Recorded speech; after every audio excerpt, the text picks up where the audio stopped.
Senator Hall, welcome back to the program. You originally wanted to kill the Texas lottery. Now you're throwing it a lifeline. You want to restructure it and put stricter rules with it. Why did you decide to change your mind on this?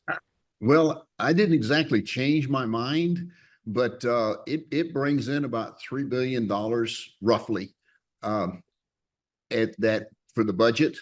And I was told that we've got to have that money to balance the budget. We cannot afford to not continue the lottery.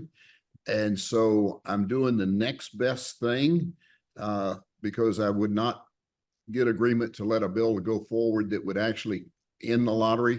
And you're right, I was adamantly in support of it because of the criminal activity that had been going on. And also when I learned when they started talking about the money, the fact that the lottery is more regressive in a tax on the people than a sales tax.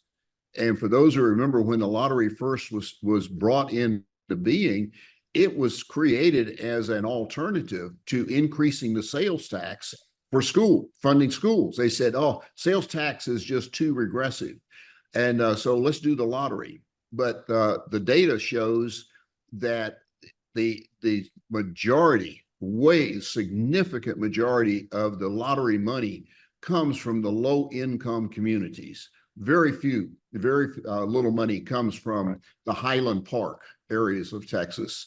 They come from the South Dallas areas.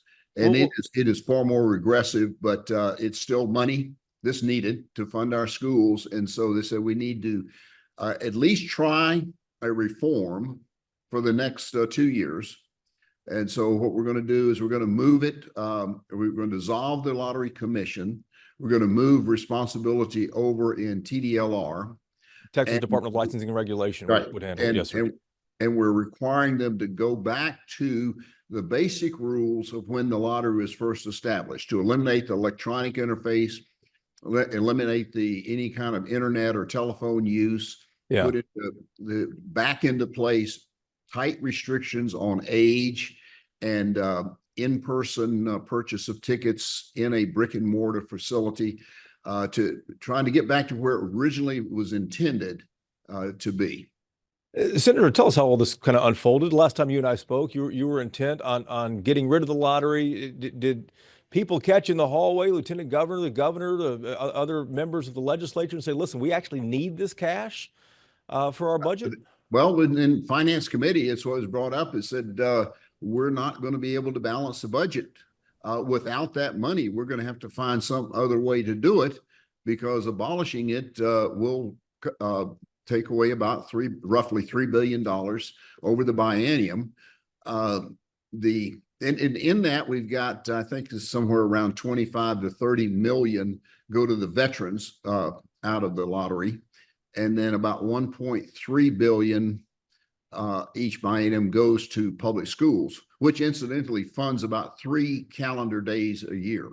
So it's not a major contributor.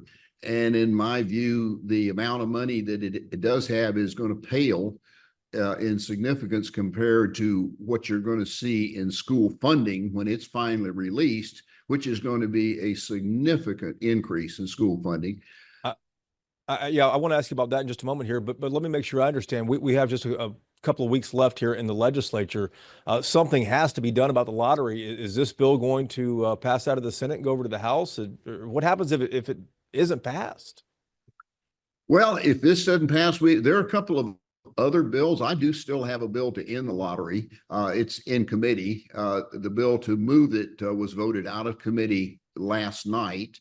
It'll probably be on the floor tomorrow or Monday, going over to the Senate.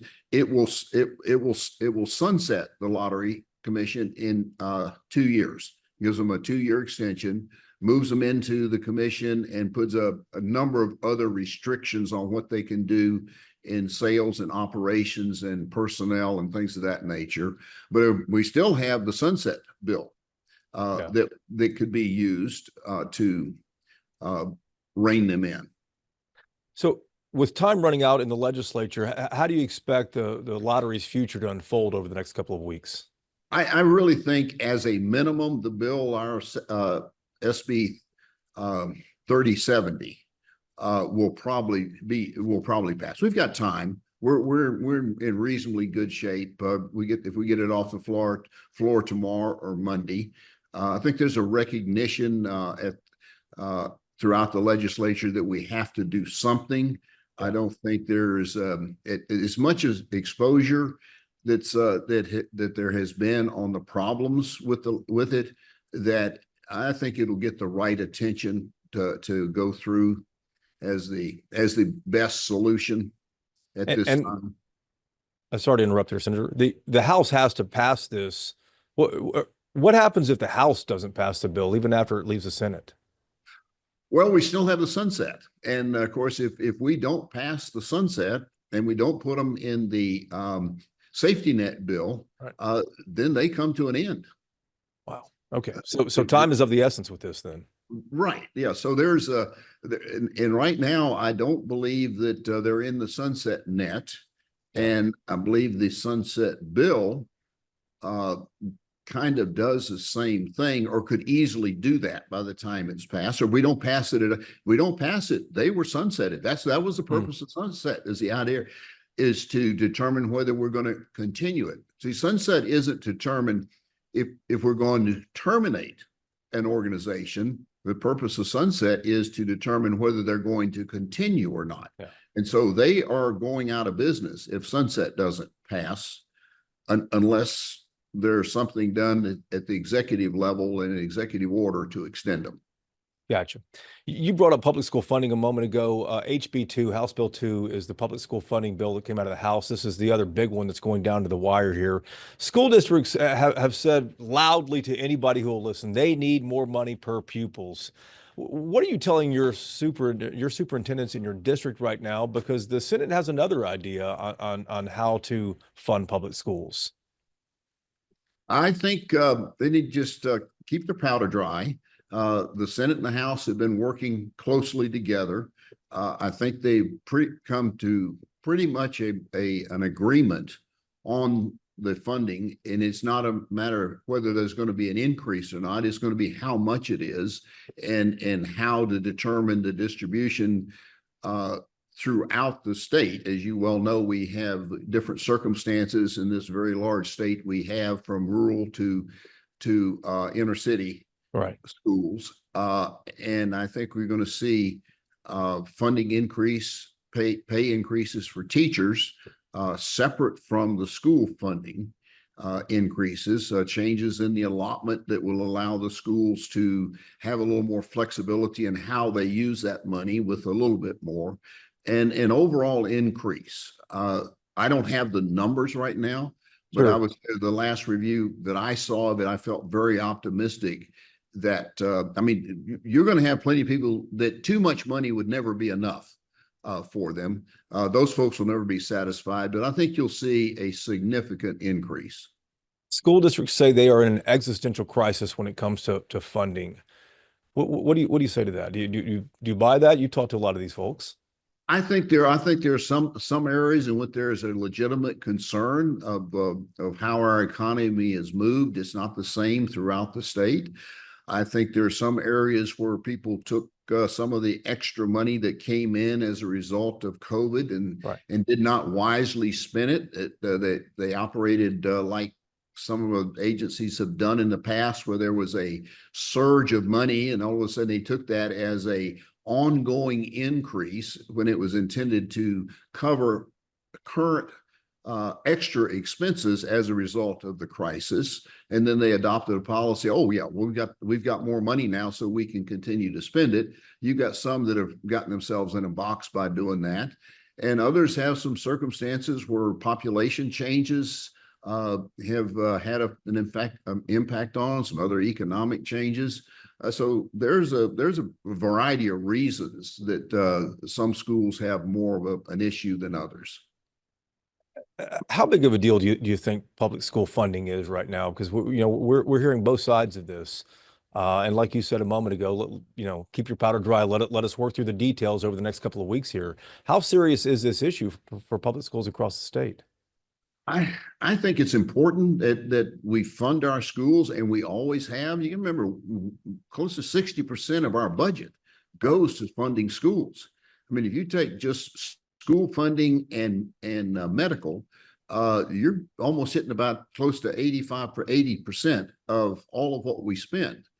And so, and we have, since I have been here, we have increased funding to public schools every year to some degree. In some form. In some form or another, it has Yeah. gone up. And the thing that concerns me is that it doesn't seem to, there has been no improvement in outcomes. Outcomes have remained very flat. And over the last 3 years, they have been dropping. And so to me, it's a clear message that more money is not the solution to the problem. Couple last questions for you here, Senator. You have Senate Bill 2753. It's an elections bill. This would essentially close that 2 or 3 day gap in between early voting and actually election day. You want to make it one long continuous stretch here. Um, the Senate passed this. It's sitting in the House. The clock is running out. What's going to happen with this? Well, we'll just have to see. There's a still possibility that we could pass the House.